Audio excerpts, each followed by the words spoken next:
J-E-L-L-O. The Jell-O program starring Jack Benny with Mary Livingston, Phil Harris, Dennis Day, and yours truly, Don Wilson. The orchestra opens the program with Ferryboat Serenade.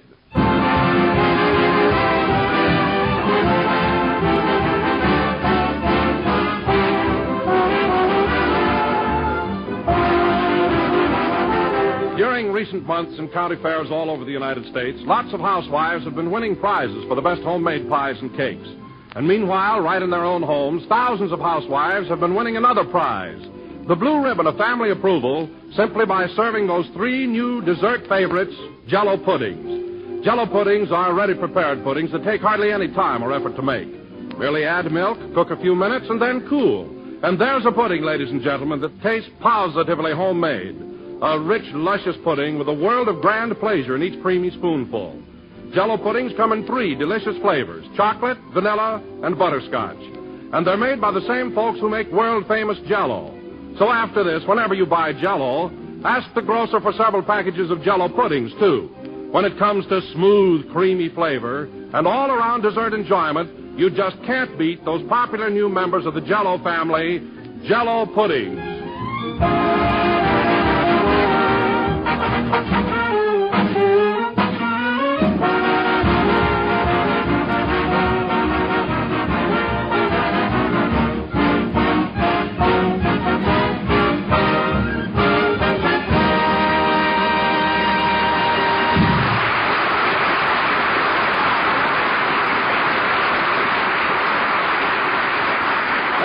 Ferryboat Serenade played by the orchestra.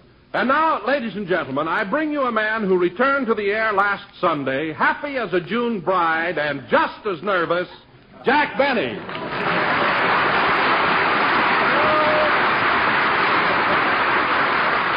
Thank you. Hello again, this is Jack Benny talking, and Don, I appreciate the fact that you tried to start the program with a laugh and almost succeeded. But I wasn't the least bit nervous last Sunday, not the slightest. Why, Jack, what are you talking about? You were shaking like a leaf. Listen, Don, you should be the last one in the world to talk about me being shaky. Why, all during the program, your chins were doing the La Conga.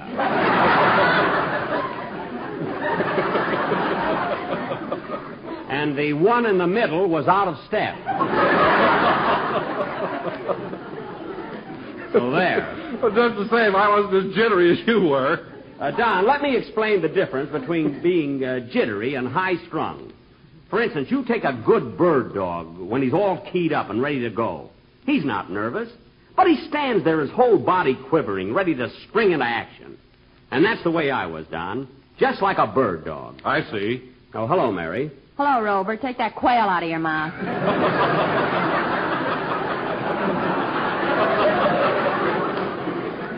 Mary, I was only making a comparison, that's all. I was explaining to Don that I wasn't nervous last week.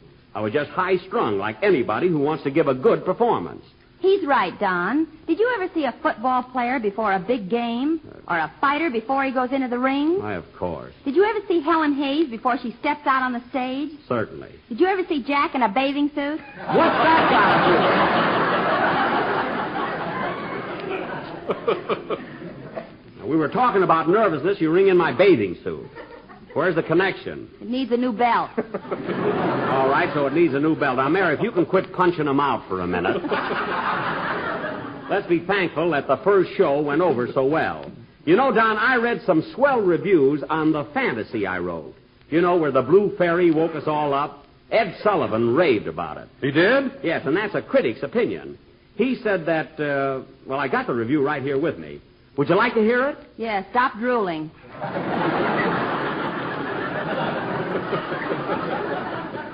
It's nothing to be ashamed of. Listen to this. The Jell-O program opened its, Wilson,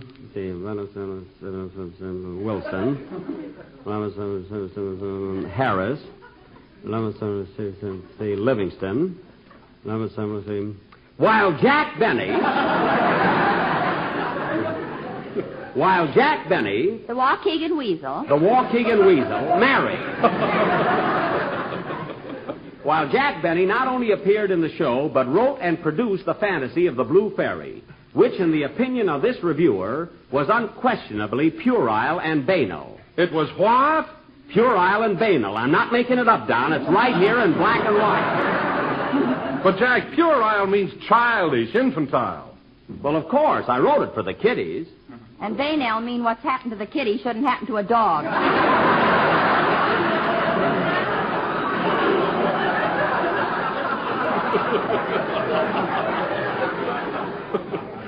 Oh, no, it doesn't. Yes, Jack, banal means hackneyed or trite. You know, old-fashioned stuff. Oh. Gee, I can't understand it. Those words look so good. Oh, well, our listeners liked it. That's all I care about. They certainly did, Jack. In fact, I brought a clipping along I thought you might not have seen, and it's very complimentary. It is? I'll read it to you later. Read it now when I need it. Go ahead. Okay, here it is. Our Sunday evenings at home will be much more pleasant now that Jack Benny is back on the air. Well, what paper's that in, Don? The Alcatraz Herald.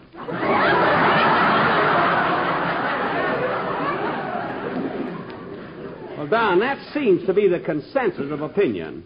Mary, did you see any reviews on our first broadcast? No, but I went to Fifi's beauty parlor yesterday, and the girls there just raved about it. At Fifi's, huh? They thought everything I said was so cute. Well, sure. You're a good customer at that beauty parlor. They talk about anyone else on the program? Just Phil. He goes there, too.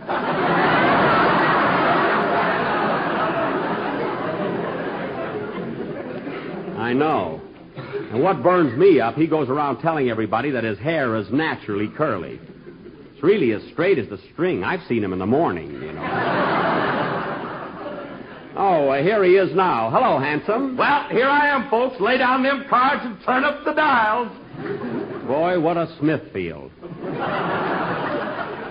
Phil, what makes you think that this program never gets started until you come on? We've been doing all right. Yeah, but you guys don't get them belly laughs, them socceroos, them bipolas. Oh, you and your bipolas. By the way, Phil, did you hear anything about our first broadcast? Well, at Fifi's, they said that We I was heard not- about that. Did you see any reviews in the paper? Yeah, I saw one write-up in the Butcher's Gazette. The Butcher's Gazette, eh? Did they like the show? Yeah, they said it was very cleaver. How's that, folks? Harris clicks again. I'm rolling now. Phil, what was that supposed to be, a bipolar or a socceroo? Well, wait till they stop laughing. I can't tell yet. Oh, that's right. Now, Phil, you might have a few more Butcher Gazette gags up your sleeve, but I think it's about time for a number. How about playing something? Okay, Jackson. Say, Jack, what about that idea of yours? What idea? Oh, yes. Phil, I've got a great suggestion for something new this season. What is it? Well, inasmuch as we try to inject something different into our show, I thought it would be a novelty if I played violin with your band once in a while. What do you say? Over my beautiful dead body. Now, wait a minute. This program needs new talent, and I can take the place of one of your violinists. That little guy there on the end. But, Jackson, I got a perfect arrangement of this next number, and one bad note is liable to spoil the whole thing. Phil, a bad note in one of your arrangement is like throwing a rose into a barrel of Roquefort.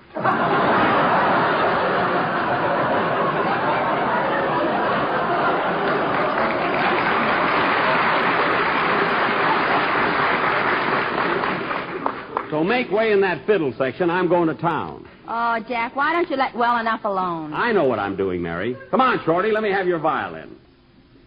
Yes, sir. Thanks.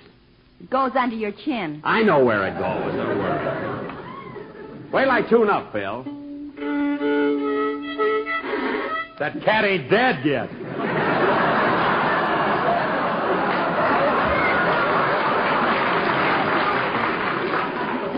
Phil, stop with that stuff, will you? No kidding. I wish you wouldn't be so puerile and banal. Puerile and banal? What's that? A dance team. Puerile and banal, the aristocrats of rhythm. They're a sensation. Well, send him out the bowl. I'll give him a job. Oh, fine. What a mentality. Phil, you know, you ought to take up pressing flowers so you'd buy a dictionary. Look who's talking. You didn't know what puerile and banal meant yourself. I knew they were words. I didn't think they were people.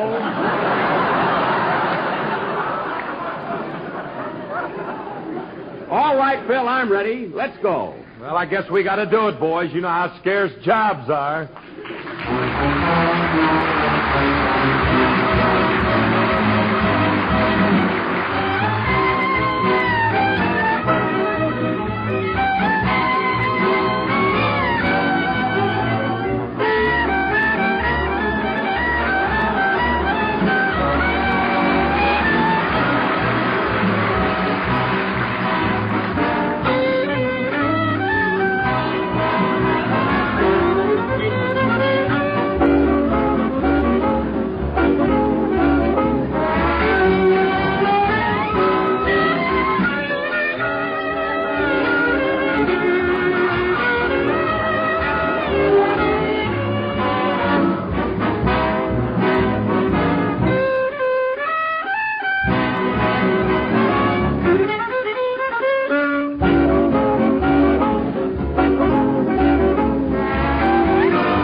Darn it, I broke a string. All right, so we'll wait. Who needs it? Let's go.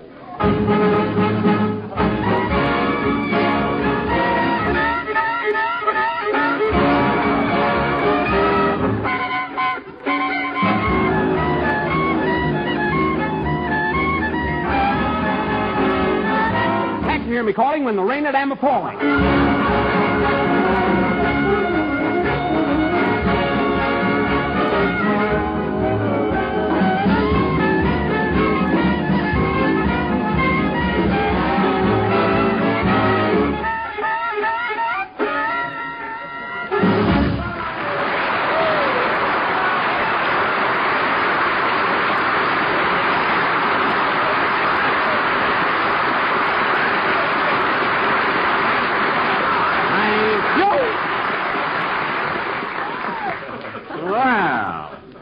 That was Get the Moon Out of Your Eyes, played by Phil Harris and his orchestra, with violin hot licks by Sizzle Strings Benny.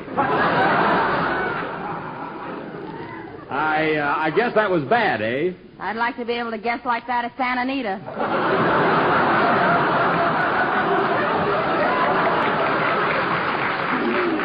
Mary, you take my word for it. It was very good. Say, Phil, I think I'll come out the Wilshire Bowl and play with your orchestra tonight. You do, and I'll slap that cover charge on you. I'll pick up more than that in quarters. Hey, speaking of dough, Jackson, that reminds me. What about that $10 you owe me on the World Series? Oh, that's right. I had Detroit. Yes, sir, I forgot all about it. Well, Benny's a good loser. $10, eh, Phil? Yep, $10. Okay, I'll go out in the hall and get it for you. Nobody will look. You can roll your sock down right here. Now, don't get smart. I don't carry money in my sock anymore. Oh, that's right. Not since that day at the circus. You're darn right. What happened, Mary? A midget picked his ankle.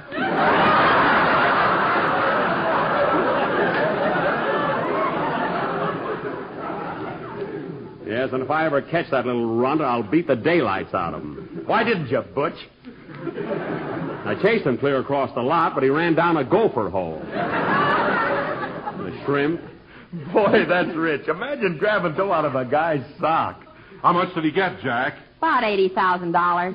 It was not. Nowhere near that. Anyway, Phil, I'll go out in the hall and get you... Hey, wait a minute. I got the $10 right here. Well, hand it over. I'll hand it over. Don't rush me. Okay. You want it fair and square, and I'm going to give it to you. Yes, sir. What are you waiting for, television?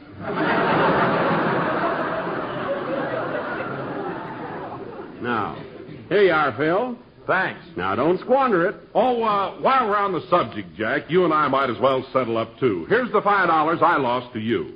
Later, Don. What $5? Never mind. Hey, what's going on here, Jackson? Did you bet on Detroit and Cincinnati both? Well, a guy can get mixed up, can't he? Well, that beats everything. Now, wait a minute, Mary. I bet $10 on Detroit, and I lost to Phil. And then I accidentally bet $5 on Cincinnati, and I won from Don. So I'm still out $5. But what do I care? Ladies and gentlemen, you may not care whether Jack is out $5 or not, but you will care about those 6 delicious flavors of America's favorite gelatin dessert. Oh, fine. And whether you bet on Cincinnati or Detroit, you will find that you cannot go wrong when betting on Jell-O. That's Detroit, the whole Troit, and nothing but Detroit.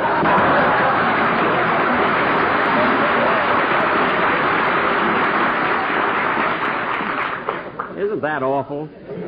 Don, I smell a rat. Did Phil Harris give you that idea? Oh, so you recognize my stuff now, eh? Recognize it? I'll say I did. I didn't. The wind was blowing the other way. Well, you were very lucky, Mary. You know, there are days, Phil, when... Oh, hello, Dennis. Hello, Mr. Benny. Am I in time for my song? Yes, but it wouldn't hurt to get here earlier. What for? I just stand around like a totem pole. What are you complaining about? You sing a song every week, don't you? Kenny Baker gets dialogue. Never mind about Kenny Baker. How'd you like to be in his shoes and work for a guy like Fred Allen? I think Fred Allen is wonderful. Why, you little fifth columnist.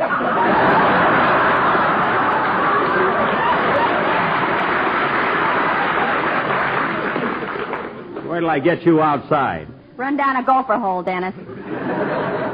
Oh, that midget again. Hey, kid, did you hear about Jackson losing his dough at the circus? No, what happened? He got rolled by a Lilliputian. Lilliputian? Phil, that's Lilliputian. Look, Phil, whenever there are two words meaning the same thing, please use the short one. Anyway, it was my money, so forget about it. Oh, say, Mr. Benny, that reminds me. Here's the $2.50 I owe you on the World Series. Later, Dennis. Oh. So you bet the same amount on both teams, eh, Sporty?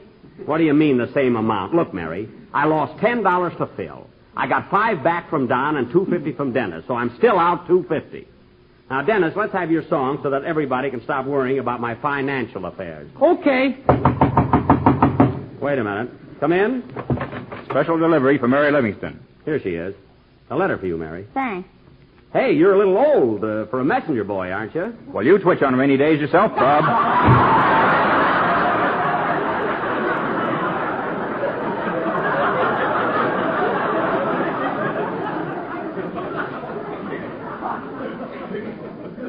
I'd like to push him down a gopher hole, too.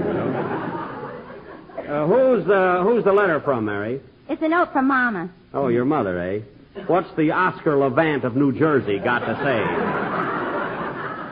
Nothing. She just sent a clipping from the Plainfield paper about our first broadcast. Oh. Here's the headline. Livingston program returns to the air. That's from Plainfield, all right. And Miss Mary Livingston, daughter of that prominent society leader, Mrs. Scarlett Livingston. Scarlett? Yeah, she changes her name with every picture. You ought to change it to Grapes of Wrath. That really fits. Oh, Jack, just because Mama hates you, you don't have to be mean about it. Okay, get back to the review of our show. What does it say? Mary Livingston was her usual self, charming, witty, and fascinating. Well. But the Blue Fairy Fantasy, written by Jack Benny, was nothing short of puerile and banal.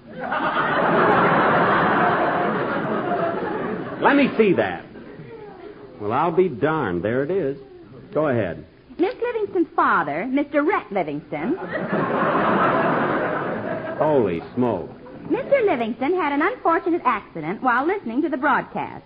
He was sitting in the car with the radio tuned on when the owner came along and punched him in the nose. Serves him right. When interviewed, Mr. Livingston said hick. Oh, drunk, too.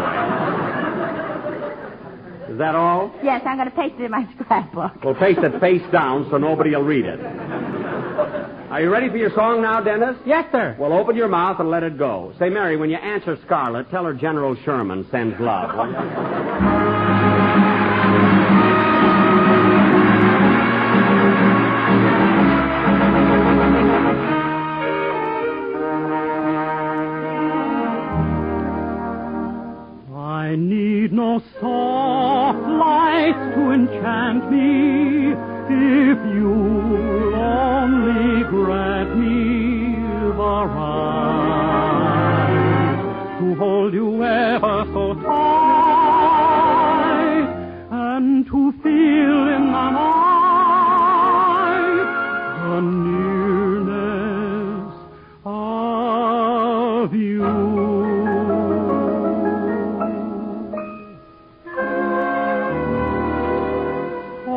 my life I've waited to meet someone like you.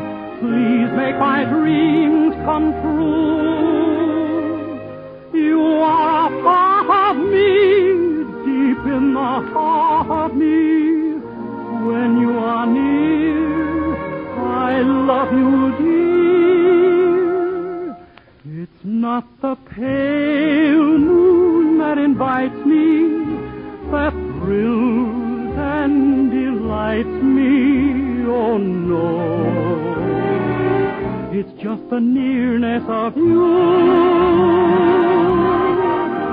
It isn't your sweet conversation that brings this sensation, oh no. It's just the nearness of you. When you're in my arms and I feel you so close to me, all my wildest dreams come true. I need no soft light to enchant me if you'll only grant me the right to hold you ever so tight and to feel in my life the nearness of you.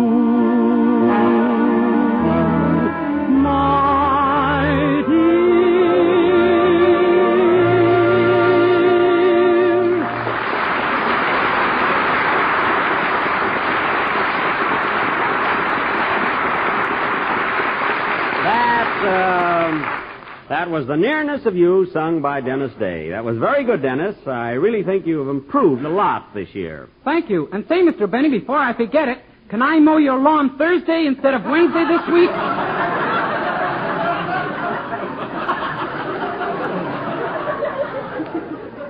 Why, what's the matter with Wednesday? That's your regular day. Well, Wednesday I have to go down and register for the draft. You know, it's conscription day.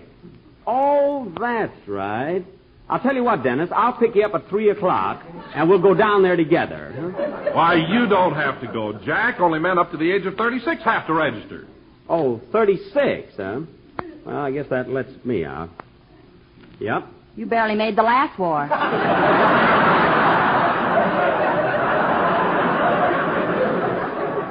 Yes, and the civil and the revolutionary. Are you happy? Hey, Jackson, do I have to get in on this, Registration? Why, certainly, Phil. Every young American has to register. What's it for? Oh, my... Phil, everybody who registers gets a number, and they send them all to Washington, put them in a big drum, and the lucky winners get a free vacation for 1 year at the expense of the government. Say, that ain't bad, huh? Wow. And you can take off those patent leather shoes. They're no good for marching. Anyway, Phil, you just be there Wednesday. What about Rochester? He'll have to sign up, too, won't he? Yeah, I suppose I'll have to cook dinner myself Wednesday night. And incidentally, fellas, I've been having a little trouble with Rochester lately. What's wrong? Well, they gave him a big celebration the other night and elected him mayor of Central Avenue. When I got home yesterday, I found a sign on my house that said City Hall.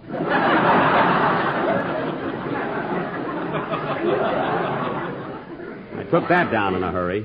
Mary, get Rochester on the phone. I want him to pick me up at the El Capitan Theater tonight. Okay. Hope it's not too much trouble for him.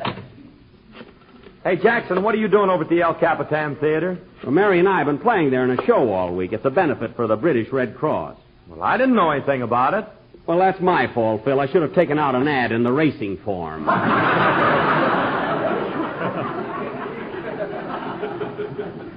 You haven't read a paper. Your number's ringing, Jack. Thanks. Give me the phone. Hello? Hello? Mr. Benny's residence is Howard the Mayor speaking. Rochester. Oh, is that you, Mr. Benny? Yes, it's me.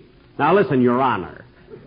I wonder if I could trouble you to bring the car down to the El Capitan Theater and pick me up about 11:30 tonight. Okay, can I put the top up? Rochester, in this nice autumn weather, it's much better riding with the top down. Yeah, but my silk hat keeps blowing on. You don't have to wear a silk topper. Your chauffeur's cap looks very good on you. With a cutaway coat? Oh, boy. Now, Rochester, stop being so fancy. Anyhow, what's the good of being mayor of Central Avenue? I get a discount on ribs.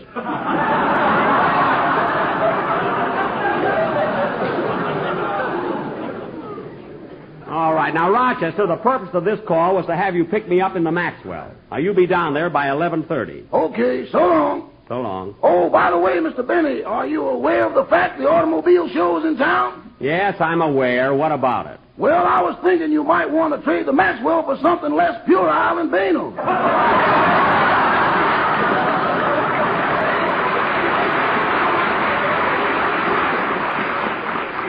There's nothing wrong with the Maxwell. It's in perfect mechanical condition. Boss, have you ever lifted up that hood when the motor's running? No. Well, don't do it. The fan bell will slap you right in the face. That fan belt can be fixed. You got to catch it first.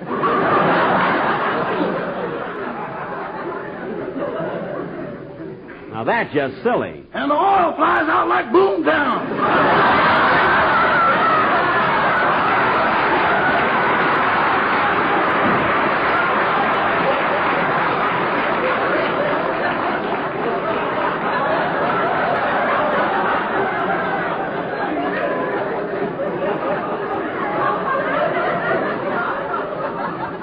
Now, Rochester,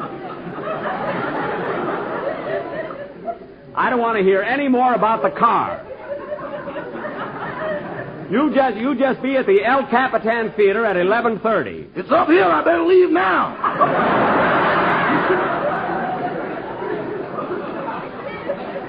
Leave when you want to. Goodbye. So long. Oh, say, boss. Now what? About that little bet we made. Did I have Detroit or Cincinnati? You had Detroit and you owe me $2.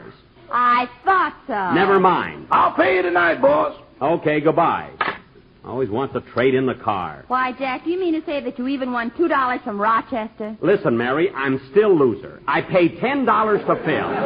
I got 5 from Don, 2.5 from Dennis, and 2 from Rochester. That's $9.50. I'm still out $50. Now, come on, we got to get over to the theater and do that benefit. Okay. So long, fellas. Hey, you can wind up the show yourselves, can't you? Yeah, Go Jack, ahead. we'll see you next time. Say, Mary, when we do the benefit tonight, I want you to give a good show because it's our last performance. I will. Don't worry. Oh, wait a minute. Here's the check room. I want to get my hat. Hello, Tommy. Hello, Mr. Benny. How'd the program go tonight? Oh, pretty good. Can I have my hat? Oh, yes, sir. There you are. Thanks. Oh, by the way, Mr. Benny, here's that 50 cents I owe you. Oh, that's right. You did bet on Detroit. Thanks, kid. Hey, Jack. What? You can close the books now. Yeah, come on, let's go. Back in Grandmother's day, when guests wanted to praise one of her tasty desserts, they often used to say it's as smooth as peaches and cream. But today, folks will get the idea even quicker if you say it's just as smooth as peaches and Jell-O.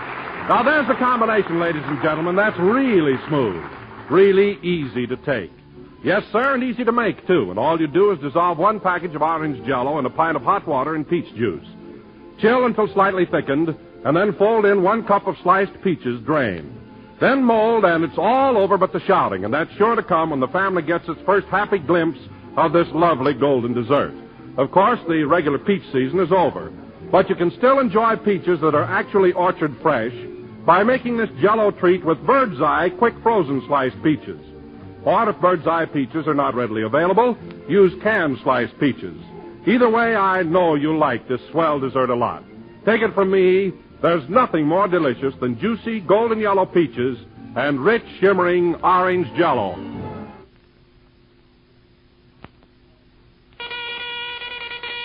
News for thrifty housewives. Log cabin syrup for less money. Popular table size, not more than 18 cents in most stores. Ask your grocer about his new low price. Remember, same matchless log cabin flavor. So delicious with piping hot pancakes or waffles. Only the price has changed. Tomorrow, buy log cabin syrup at the new low price. The lowest ever. This is the National Broadcasting Company.